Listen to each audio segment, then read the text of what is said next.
नमस्कार। बात में दम है कि इस खास कार्यक्रम में आप सभी का स्वागत है। मैं हूं डॉक्टर अवधेश मिश्रा। आज हम एक ऐसी शख्सियत के पास आए हैं जो बस्तर में एक ऐसे नेता बस्तर के जो मौजूदा मंत्रिमंडल में अकेले बस्तर से मंत्री, जलवायु परिवर्तन मंत्रालय इनके पास है, वन विभाग इनके पास है। 2003 से लेकर 2018 तक भी 3 बार शासन में मंत्री रह चुके हैं। कद्दावर नेता, युवा नेता, आदिवासी नेता केदार कश्यप जी है। केदार जी, आपका बहुत स्वागत है हमारे खास कार्यक्रम में। केदार कश्यप 2000 के आसपास में जब राज्य गठन हुआ, युवा मोर्चा के सदस्य बने, 2003 में मंत्री बन गए। 3 साल का क्या सफर रहा?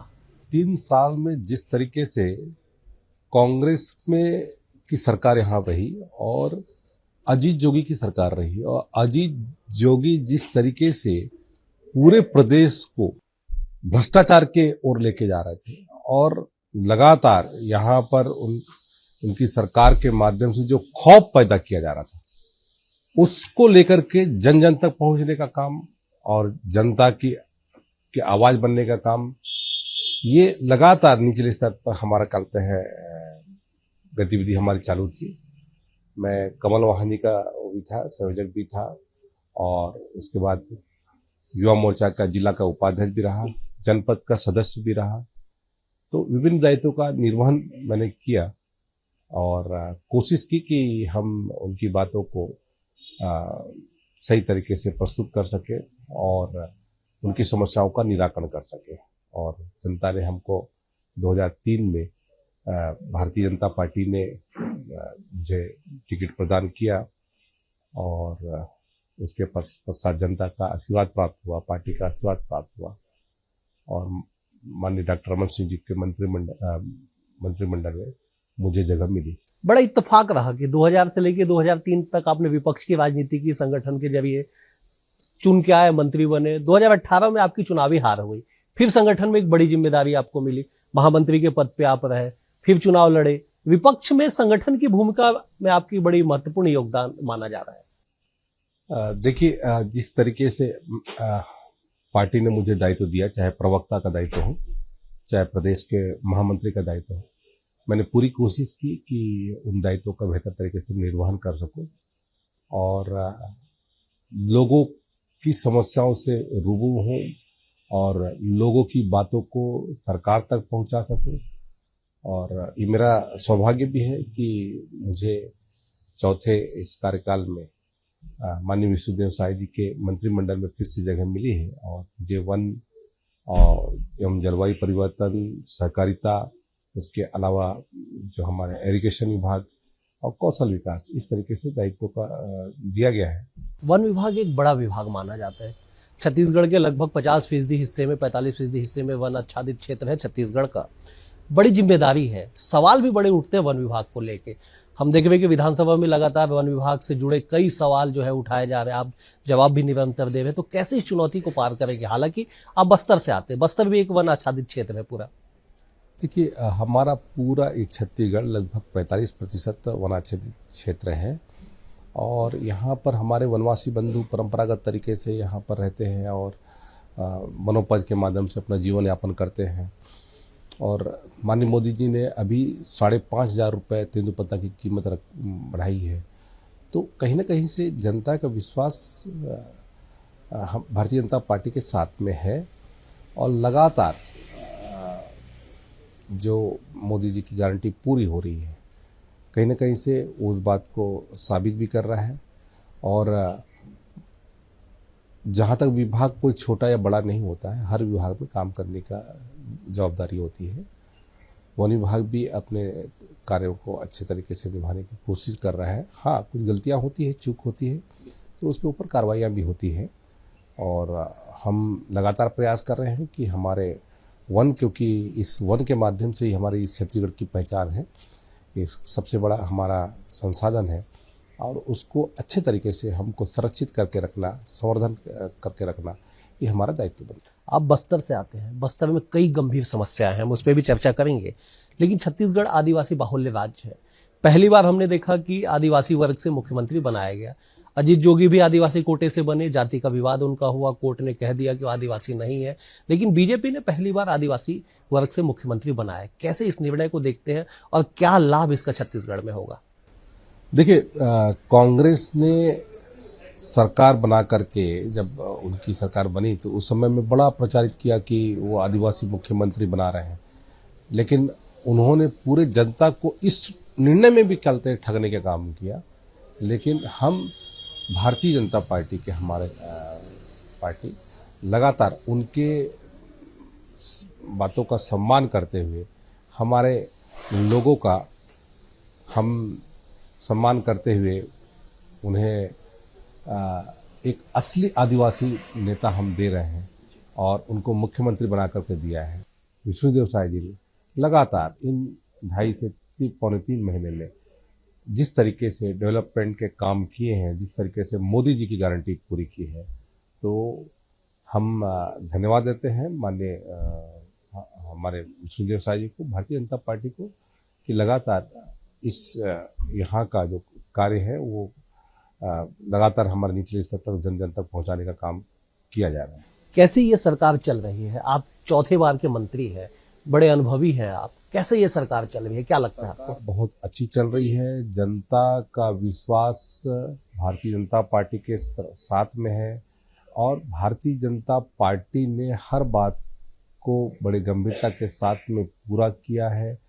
और मैं पहली बार ये देख रहा हूँ कि जब से कांग्रेस की सरकार गई है तो भारतीय जनता पार्टी का कार्यकर्ता तो ठीक है, उसके अलावा भी जो आम जनता है जिसको कोई सरोकार नहीं, ऐसे लोग भी आज भारतीय जनता पार्टी की सरकार बनने से बहुत ही खुश दिखाई दे।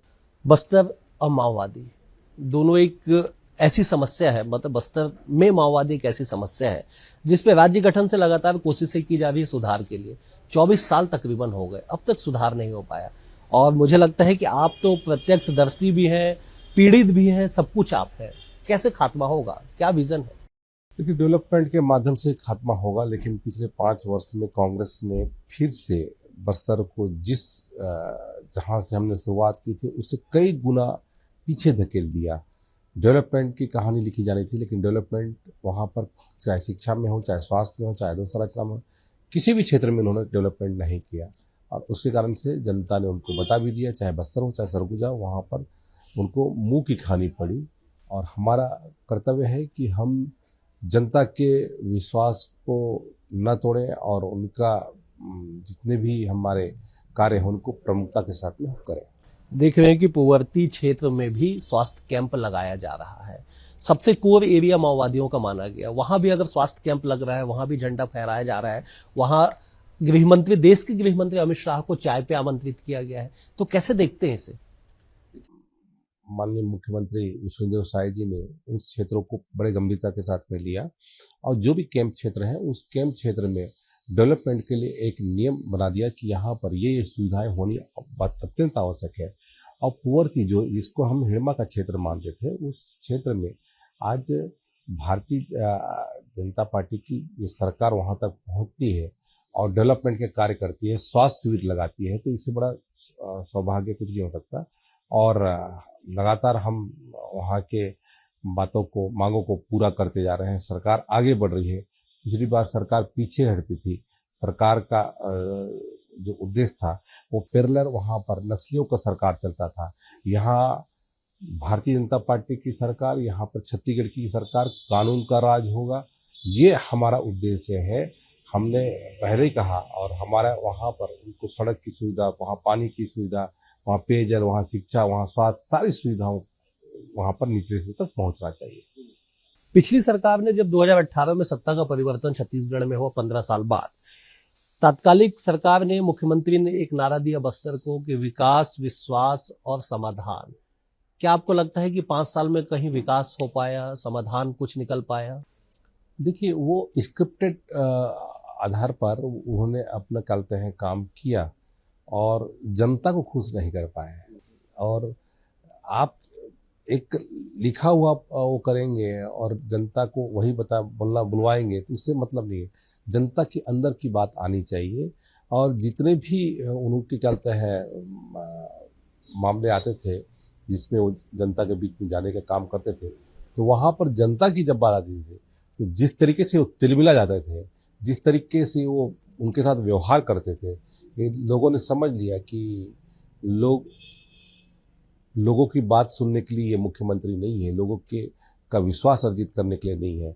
इन्होंने केवल और केवल दिखावे के लिए, अपनी ब्रांडिंग के लिए उस योजना को चलाया, लेकिन जनता ने उनको एक सिरे से नकार दिया, क्योंकि वो नहीं चाहते थे कि ऐसे जो झूठ बोल करके फिर से ये सरकार जो उन्होंने बनाई थी, वो फिर से दोबारा झूठ बोल करके वो सरकार बनाए, ये जनता नहीं चाहती थी। आपको क्या लगता है, आप खुद नारायणपुर से आते हैं, बेहद सुदूर इलाका है, वहां पे विकास पहुंच पा रहे हैं, लोगों को मूलभूत सुविधाएं मिल पा रही है, बिजली, पानी, स्वास्थ्य, शिक्षा?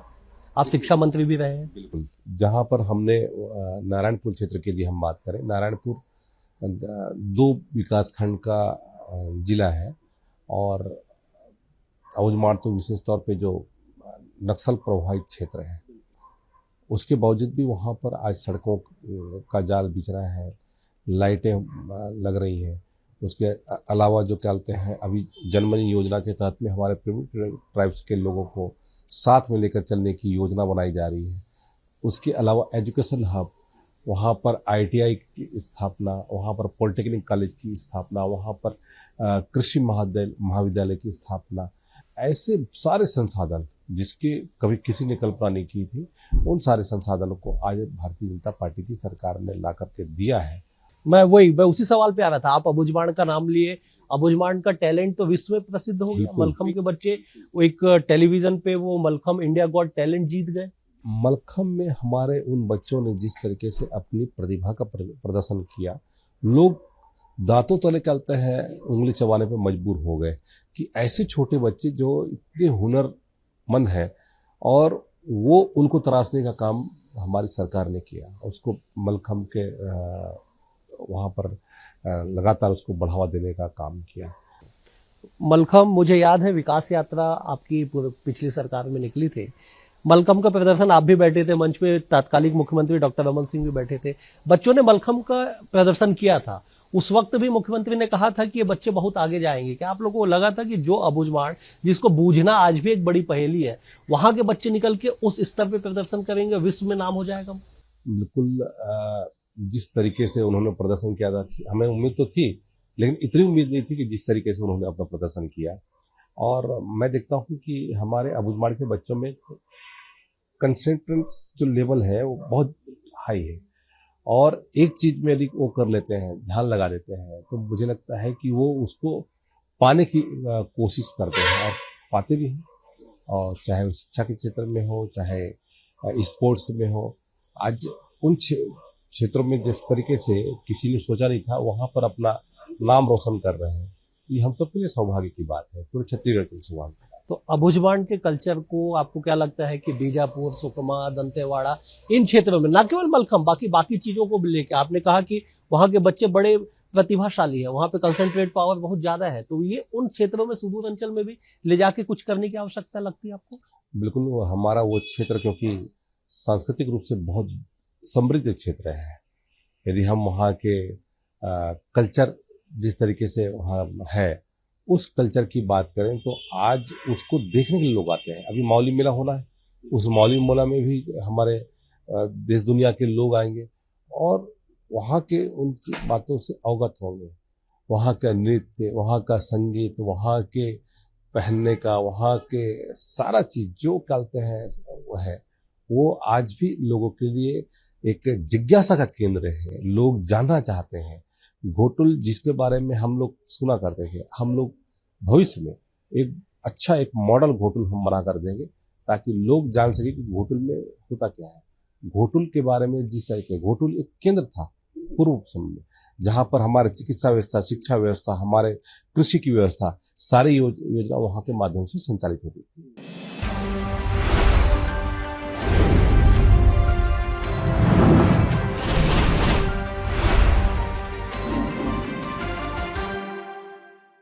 देवगुड़ी को भी पिछली सरकार ने बढ़ावा दिया, कहा कि देवगुड़ी का मॉडल जो है हम विश्व में स्थापित करेंगे। सरकार चले गई।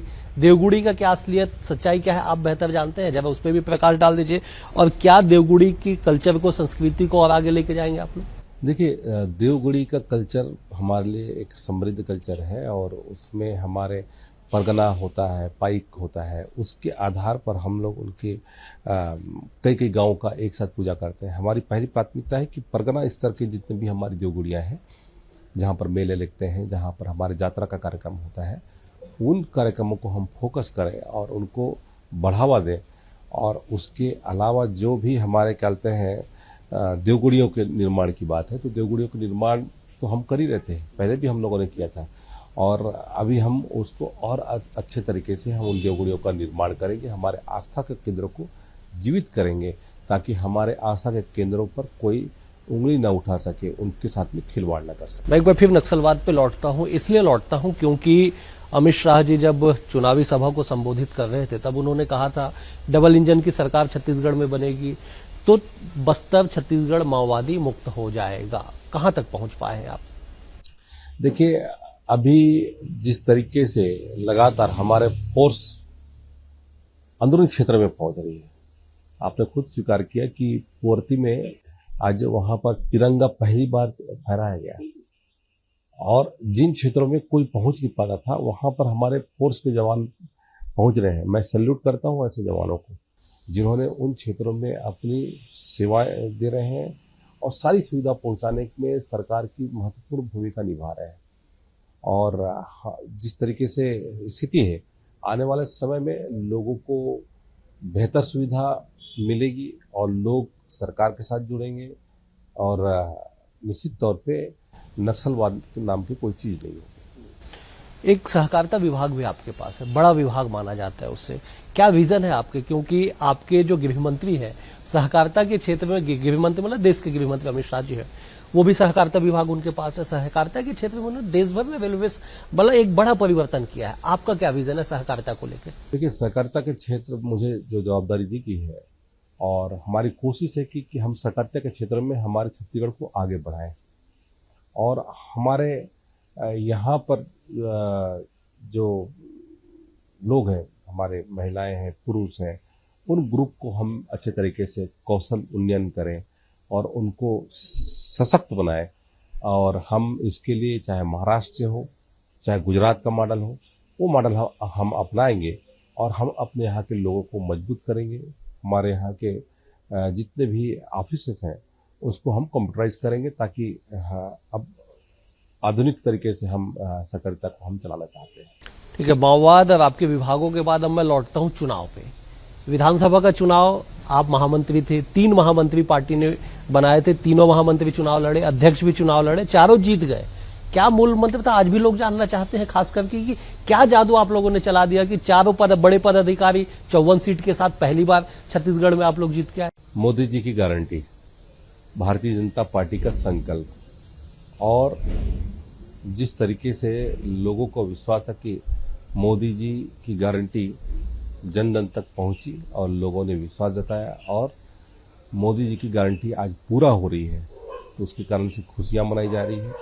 और निश्चित तौर पे हम लोग तो ऊपर स्तर पे हमारे जो दायित्व दिया गया था, लेकिन भारतीय जनता पार्टी का निचले स्तर का वो कार्यकर्ता जो बूथ स्तर पे काम कर रहा था, मैं उनको नमन करता हूं, जिन्होंने कहते हैं विषम परिस्थिति के बावजूद भी अपना संघर्ष जारी रखा और भारतीय जनता पार्टी की सरकार बनाने में अपनी महत्वपूर्ण भूमिका निभाई।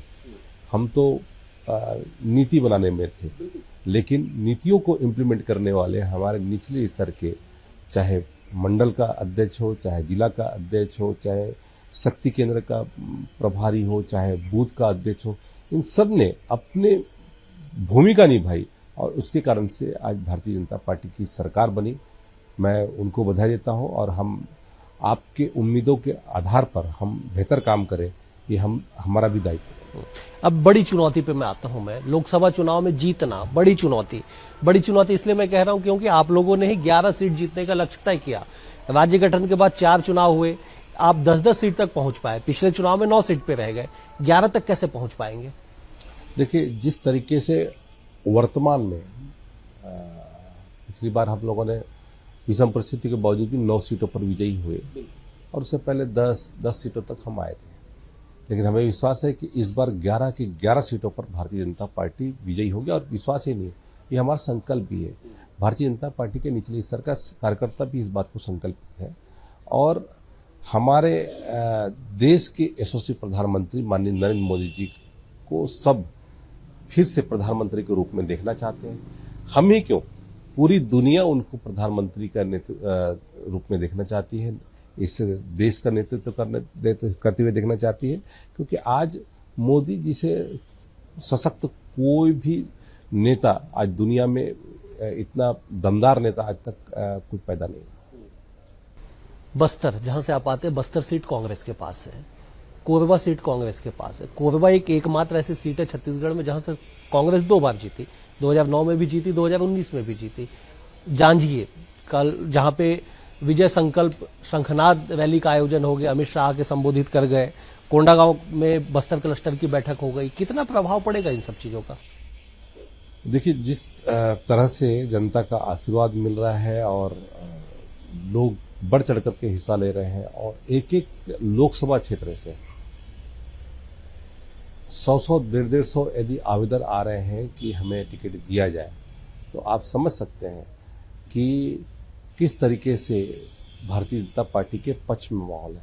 वहीं दूसरी ओर आप देख लीजिए कि पीसीसी के अध्यक्ष ये कहते फिर रहे हैं कि मैं इस बार चुनाव नहीं लड़ूंगा, तो इस बात को साबित कर रहा है कि अब उनको हार का डर सताया हुआ है। चर्चा तो ये भी है कि आप लोग उन्हें अपने पार्टी में शामिल करने की तैयारी कर रहे हैं। नहीं, हमने कभी किसी को शामिल करने के लिए नहीं कहा है। जिसकी जो कहते हैं आवश्यकता हो, और आज भारतीय जनता पार्टी के ऊपर विश्वास सभी लोगों का है और लोग जुड़ना चाहते हैं भारतीय जनता पार्टी के साथ में। हमने कभी अपने लिए हम लोगों के लिए रास्ते बंद नहीं किए। आज जिस तरीके से वातावरण है, इस वातावरण को देख करके पूरे देश के लोग कहते हैं आज कहीं न कहीं से भारतीय जनता पार्टी के साथ में चलना। यही सवाल विपक्ष उठा रही है कि अगर बीजेपी सशक्त है, मजबूत है, कार्यकर्ताओं की फौज है, विश्व की सबसे बड़ी पार्टी है, तो कांग्रेस के लोगों को लेने की क्या जरूरत है? देखिए, लोग यदि जुड़ना चाहे तो हम मना नहीं कर सकते ना। हम इसमें ये थोड़ी नहीं कह सकते हैं कि आप मत आइए, हमारे वो हो गया। हम जो भी जुड़ना चाहता है, हम तो कुछ अच्छे लोग आए और पार्टी में शामिल हो और शामिल हो भी रहे, और हमने किसी को मना नहीं किया। हमारे रास्ते खुले हैं। एक साधारण लड़का मंत्री बन गया 4 बार का, अपने लिए भी बोल दीजिए। बिल्कुल बिल्कुल, ये तो मेरा सौभाग्य है कि मैं भारतीय जनता पार्टी का कार्यकर्ता हूं और पार्टी ने मुझे इतना दायित्व दिया, इतना अवसर दिया, और मैं कोशिश कर रहा हूं कि हम ज़्यादा से ज़्यादा लोगों तक पहुंचे और उनकी उम्मीदों पर खरा उतरे, पार्टी की उम्मीदों पर भी खरा उतरे। आंकड़े लेकिन कहते हैं जांजगीर में जहां विजय संकल्प शंखनाद रैली का आयोजन हुआ, 8 सीट वहां पे लोकसभा में, 8 सीट कांग्रेस के पास। आपके कांकेर लोकसभा में 5 सीट कांग्रेस के पास। उसके बाद आप चले जाए राजनांदगांव, वहां 5 सीट कांग्रेस के पास 8 में से। उन आंकड़ों को कैसे डिफीट करेंगे? नहीं, देखिए, आंकड़े कुछ भी कहे, पिछली बार तो हमारे आंकड़े बहुत कम थे, उसके बावजूद भी हम 9 सीटों पे आए। तो इस बार तो लोगों का जो रुझान है, वो रुझान तो हमारे कहते हैं भारतीय जनता पार्टी के प्रति है और देश के प्रधानमंत्री के रूप में माननीय नरेंद्र मोदी जी को देखना चाहते हैं। लोगों को फिर से एक बार जहां जहां पर सीटों पर हारे, उनको धोखा हुआ, वो अब फिर से ये कह रहे हैं कि कुछ गलतियां रह गई और उस गलतियों का कसर हम लोकसभा चुनाव में निकालेंगे और लोकसभा सीट जीत करके हम देंगे। राहुल गांधी भारत जोड़ो न्याय यात्रा निकाल रहे हैं, छत्तीसगढ़ भी यात्रा आई, 5 दिनों तक यात्रा यहाँ पे रही। कांग्रेस पूरी ताकत के साथ उस रैली में लगी रही। देखिए, राहुल गांधी किस तरीके से जोड़ने में लगे हैं, पूरी कांग्रेस पार्टी जानती है, पूरा देश देख रहा है। वो अपने इंडी है कि भिंडी, उसमें उनको लोगों को नहीं जोड़ पाए, तो वो किसको जोड़ पाएंगे? और केवल दिखावे का कहते हैं। इन लोगों ने पद के लिए यात्रा निकाली थी, अब लोगों ने जान लिया कि ये पद के लिए यात्रा है, ये पद यात्रा नहीं है, बल्कि लोगों की बात को रखने का अवसर उनको लोकसभा में दिया गया है। तो ये लोकसभा में चुप्पी साध के चले आते हैं, मुंह में लड्डू डाल के आ जाते हैं। ये सब लोगों ने समझ लिया है। तो इस कारण से इनके ऊपर कोई विश्वास नहीं है, ये केवल दिखावा कर रहे हैं। कांग्रेस ये भी दावा कर रही है कि इस बार हम सर्वाधिक सीट लेके आएंगे, पिछली बार हम 2 सीट पे थे, इस बार कम से कम 5 सीट हम जीत के आएंगे। बड़ा दावा है कांग्रेस का। शायद उन्होंने पूरे देश भर की स्थिति में कहा हो, ये प्रदेश की स्थिति में नहीं हो सकता और ना होगा। और भारतीय जनता पार्टी 11 के 11 सीटों पर विजयी होगी और मुझे लगता है कि वो 5 सीटें भी केंद्र में पाएंगे कि नहीं पाएंगे। हमारी तो शुभकामना है कि वो अच्छा से लड़े। 2 महीने सरकार को हुए हैं, सरकार चल रही है, 5 साल का सफर है। ये क्यों कहा जा रहा है कि बहुत सारे मुद्दे हैं जो सरकार पूरा नहीं कर रही है और लोकसभा में उसका असर देखने को मिलेगा? महतारी वंदन का भी जिक्र किया जा रहा है। हमने जो लड़ाई लड़ी वो हम राज्य सरकार बनाने की लड़ाई लड़ी थी, हम केंद्र सरकार बनाने की लड़ाई नहीं लड़े। अभी हम केंद्र के लिए हम लड़ाई लड़ेंगे। केंद्र के मुद्दे अलग होते हैं, राज्य के मुद्दे अलग होते हैं और राज्य के मुद्दों में भी आज भी यदि हम बात करें कि कई ऐसी गारंटियां हैं, कई ऐसे संकल्प हैं जिसको भारतीय जनता पार्टी ने पूरा किया है। कांग्रेस को तो एक शब्द नहीं बोलना चाहिए, बल्कि उनको तो माफी मांगनी चाहिए यहाँ की जनता से। जिस तरीके से उन्होंने यहाँ के लोगों को जो आवास से विहीन कर दिया था, जिस तरीके से यहाँ पर जल जीवन का इन लोगों ने घोटाला किया, जिस तरीके से तमाम सुविधाएं इन लोगों ने बंद की थी, आज वो सारी सुविधाएं पुनः यथावत प्रारंभ होने की स्थिति में है या फिर बजटेड है, तो उनको तकलीफ हो रही है। केदार कश्यप क्या विजन लेके चल रहे हैं? चौथी बार आप मंत्री बने हैं, क्या ऐसे काम जो 15 साल आप जब मंत्री रहे नहीं कर पाए, ऐसा कुछ विजन लेके चल रहे हो? सरकार का एक विजन अलग है, व्यक्तिगत विजन भी एक होता है। देखिए, हमारा, मैंने पहले ही कहा कि हमारे बस्तर के लोगों का जो बच्चे हैं उनका कंसल्टेंट जो पावर है वो बहुत अच्छा है।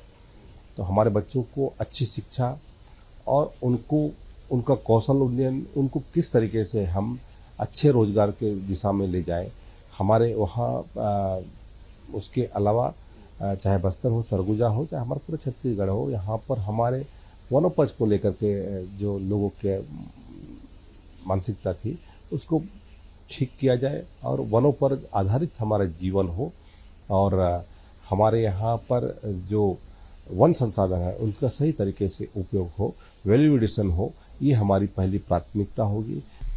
2 और सवाल मैं कर लेता हूं, फिर हम समाप्त करेंगे। पहला सवाल यह है कि आपने कहा कि एक लोकसभा से 100 150 आवेदन आ रहे, मतलब यह है कि बीजेपी मजबूत स्थिति में लोग चुनाव लड़ना चाहते हैं। कैसे एक का चयन करेंगे और क्या विधायक भी लोकसभा के प्रत्याशी हो सकते हैं? देखिए, ये भारतीय जनता पार्टी है। भारतीय जनता पार्टी में सब कुछ संभव हो सकता है और एक छोटा कार्यकर्ता भी यहाँ पर विधायक, मंत्री, सांसद, मुख्यमंत्री, प्रधानमंत्री तक बन सकता है। ये भारतीय जनता पार्टी की ही सबसे बड़ी पहचान है। एक लोकतांत्रिक पार्टी है। यहाँ पर ये नहीं कि इसको टिकट नहीं मिला तो उसके कारण से ये नाराज हो जाएगा। भारतीय जनता पार्टी के साथ में लोग चलने को तैयार है। एक आखिरी सवाल है, इस बात को लेकर बड़ी चर्चा की जा रही है कि बीजेपी के भीतर खाने बहुत हलचल मची हुई है। मंत्रिमंडल का गठन हो या जिम्मेदारियां तय करने की बात हो, इसमें कितनी सच्चाई है और अगर है तो क्या समाधान है? नहीं, ऐसी कोई सच्चाई नहीं है। सबको दायित्व दिया गया है और ये दायित्व है और सभी अपने दायित्वों का अच्छे तरीके से निर्वहन कर रहे हैं और जनता की आवाज बनने के लिए लोगों को भेजा जाता है। मतलब भारतीय जनता पार्टी में जनता के आवाज बनने के लिए ही काम किया जाता है, पद जो है वो कहीं भी मायने नहीं रखता है। आज के लिए इतना ही। अगले एपिसोड में एक और शख्सियत के साथ आपसे होगी मुलाकात। तब तक के लिए नमस्कार।